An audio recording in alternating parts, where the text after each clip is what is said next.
Hey, this is Stephen Bryce, the director and main writer of Fight or Flight. This is the final Mad Twins short film, and I guess we're about to play a little game of how much commentary can I possibly squeeze into a 7.5 minute video. Well, let's play along and find out. Okay, so I made this movie very, very quickly with Keith Withers, Colin Baxter, and Eric Johnson in the summer of 2011. And it almost came about as some kind of a thought exercise that this kind of came at me out of nowhere while I was at work at that time. I was very involved in small L liberal political causes at the time, and I just had this idea of trying to do like a very short statement on hostility towards very simple humanist things like reaching out to one another, but trying to frame it as a thriller for as long as possible. And not only that, but just as a cinematic exercise, do as much of it as possible without any dialogue. In fact, Keith's line here, as he's putting the sign up, was completely ad-libbed. The actual shooting script doesn't have any dialogue at all, but Keith inserted this as we were filming, and I went along with it because I realized that without that one line, as short and simple as it is, people may not necessarily understand what's going on. I wanted to shoot in black and white just for cosmetic reasons, partly, but also to make the blood effects I would see later on a lot more simple and straightforward. Because a few years prior to this, Colin Baxter and I, along with Eric Johnson, who does some additional visual effects on this movie, we did a horror movie together called From the Eyes of the Wronged, which, as you might expect, leaned a lot on blood effects, but they were very complicated on a micro-budget production. So just to keep things very simple, I shot Fight or Flight in black and white so we could just use chocolate sauce like Psycho. And in fact, this entire movie is basically an homage, as much as I can, to Alfred Hitchcock thrillers like North by Northwest, The Man Who Knew Too Much, and Psycho, with a couple of references to Psycho 2, as it turns out. So I had forgotten about the thing with Keith dropping the tape.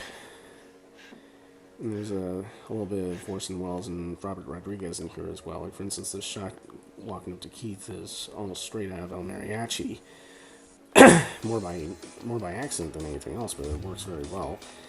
And you'll notice that during the chase scenes, I use Dutch angles now and again, which was pulled directly out of Touch of Evil. I was very big on that movie at the time, especially the restored cut. And just had this idea that, just to make my movies a little bit more interesting than they have been before, I should be doing somewhat more dynamic stuff like that. That being said, I knew that Dutch angles are a device that you could very easily get carried away with. See Battlefield Earth, for instance, if you dare. So I just sort of had this rule to keep myself from getting too carried away from it, and carried away with it, that I would only use the Dutch angle that's tilting the camera if I could make it look as if Keith was kind of following. So in other words, I would only do it if Keith was going across the frame and try to tilt it in such a way that he would be going essentially from top to bottom.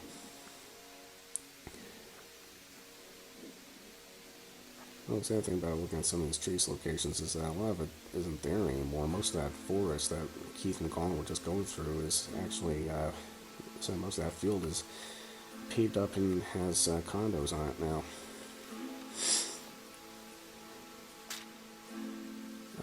Interesting thing about a lot of this is that because the production audio was drowned out by a lot of noise from waterfalls and highway traffic, most of what you're hearing is actually replaced after the fact, which is very surprising for a movie that only cost about $20 to shoot.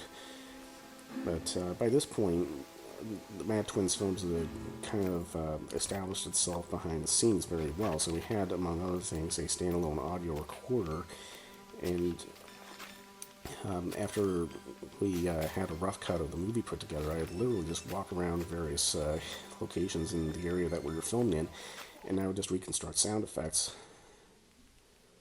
So the vast majority of what you hear in this movie is actually reconstructed. And yes, that's my cameo. God, I look a little different back then. By the way, since you're watching this on YouTube, I really recommend that you look into a video called The Mad Twins Film Class, How to Stage a Murder, to go into much more detail about how we filmed this climax scene. Though I will say this is an awful lot of fun, especially trying to figure out the jigsaw puzzle that would be all these little snippets of action, staging the fight, and all the sleight of hand techniques that went into shooting the actual murder. Again, this is very much an homage to the shower scene in Psycho. I've always been really fascinated by how effective that scene is, and how it was literally just an exercise in editing. Now, you don't actually see very much of it, but between how quick the editing is and how very intelligently it was shot and its use of sound effects, you think it's a lot more violent than what you actually see.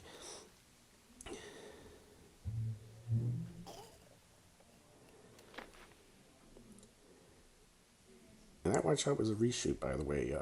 The original finale was just Keith plopping on the ground overhead, and it didn't. It's dropping very slowly to the ground from overhead, and it just didn't look dramatic or have any pathos. So it just pulled away and had Keith drop to the ground.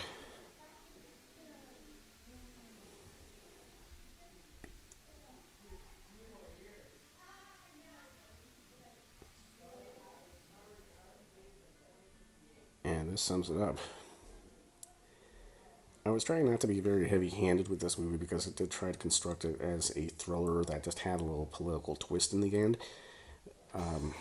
But even in 2011, with the Tea Party and all these other idiots running around being against public health care and like it, like violently against public health care, it was very much true then. And if anything, it's become even more true now. I mean, look at the attitude towards COVID mask and vaccine mandates versus somebody like Donald Trump, who effectively killed several Americans and yet is treated in some circles like a great American hero.